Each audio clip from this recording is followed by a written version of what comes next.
December মাসের জন্য ভোক্তা পর্যায়ে 12 কেজি এলপিজি সিলিন্ডারের দাম 1253 টাকা নির্ধারণ করে Bangladesh energy regulatory commission BERC. বরাবরের মতোই সরকার ঘোষিত দামের তুলনায় 1.5 থেকে 200 টাকা বেশি দামে কিনতে হয় ভোক্তাকে। তবে এবার যেন দামে নৈরাজ্য চলছে।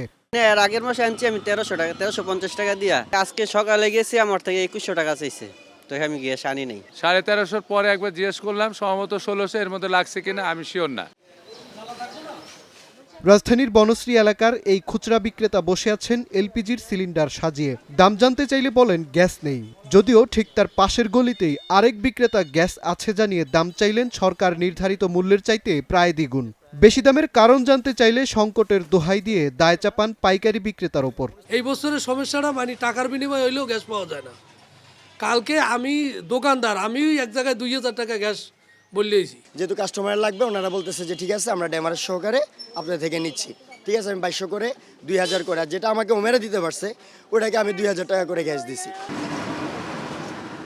পান্থপথ, খিলগাঁও, বাসাবো, বনশ্রী ও বাড্ডা সহ রাজধানীর বিভিন্ন এলাকায় 1250 টাকার এলপিজি ডিসেম্বরের শেষ ও জানুয়ারির শুরুতে বিক্রি হয়েছে 2000 টাকায়। এসব এলাকার পাইকারি বিক্রেতারা আবার দায় দেন খুচরা বিক্রেতা ও কোম্পানির উপর। একটা গাড়ি পাঠাইলে 6 থেকে 7 দিন লাগে আমার দোকানে পৌঁছতে।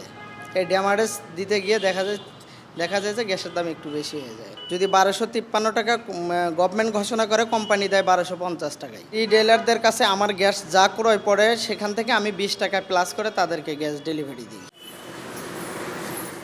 বড় ব্যবসায়ীরা জানালেন, দেশে সিলিন্ডারে বিক্রি করা এলপিজির চাহিদা মাসে 1,10,000 টন। এর মধ্যে ডিসেম্বর মাসে আমদানি হয়েছে 80 থেকে 90,000 টন। ঘাটতি পড়েছে চাহিদার অন্তত 30%। সাগরে আন্তর্জাতিক রুটে নানা নিষেধাজ্ঞার কারণেই এ ঘাটতি। তবে ঘাটতির দোহাই দিয়ে চড়া মূল্যে এলপিজি বিক্রির বিরুদ্ধে সরকারকে কঠোর হওয়ার আহ্বান তাদের। আমেরিকা অনেক স্যাংশন দিচ্ছে শিপের উপরে, যেমন ইরান, রাশিয়া, ইভেন ভারতেরও, যেটা আমরা জানছি যে কিছু শিপের উপর স্যাংশন আসছে। এই শিপগুলো আর এলপিজি ক্যারি করতে পারছে না, যে কারণে আমরা সবাই অর্ডার দিছি এলপিজির সেলারের কাছে, কিন্তু উনি আমরা আনতে পারছি ক্যারিংয়ের প্রবলেমে। হোলসেলার কিনে আনতেছে 1250 টাকা করে। এই যে তার চালানটা, তার যে ভ্যাট দিচ্ছে কিনা, চালান ঠিক আছে কিনা, এইগুলি মনিটরিং করা উচিত। অ্যাকচুয়ালি এইগুলি মনিটরিং করলেই কিন্তু বাজার কন্ট্রোল করা সম্ভব। আদারওয়াইজ শুধু আপনার রিটেলারদের উপরে যে প্রেশার ক্রিয়েট করে জরিমানা করা কোনো লাভ নাই। এদিকে 5 আগস্ট পরবর্তী বাংলাদেশের বেশ কয়েকটি কোম্পানির লেনদেনের ওপর সরকারের নজরদারি ও এলসি সংকুচিত করার কারণে গ্যাস আমদানিতে ঘাটতি পড়েছেও বলে দাবি বসুন্ধরা এলপিজি কর্তৃপক্ষের।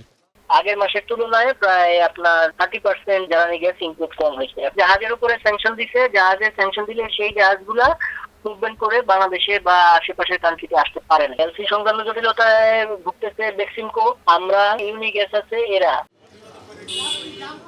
এলপিজির বাজার নিয়ন্ত্রণে বিইআরসি ব্যর্থ মন্তব্য করে সংকটময় মুহূর্তে জ্বালানি নিরাপত্তা নিশ্চিত করতে ও ভোক্তার অধিকার রক্ষায় সরকারকে নিজস্ব ব্যবস্থাপনায় এলপিজির আমদানির পরামর্শ বিশেষজ্ঞদের।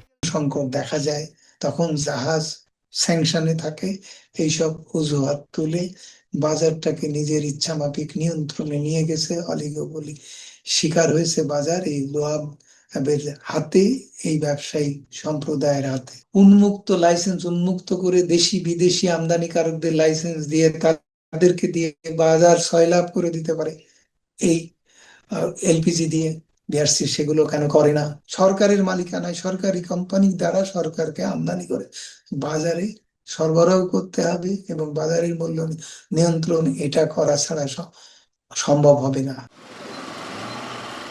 জ্বালানি নিরাপত্তা নিশ্চিতে অন্তর্বর্তী সরকার যথাযথ পদক্ষেপ নিতে ব্যর্থ বলেও মনে করছেন বিশেষজ্ঞরা। মাজহার মাহবুব, স্টার নিউজ, ঢাকা।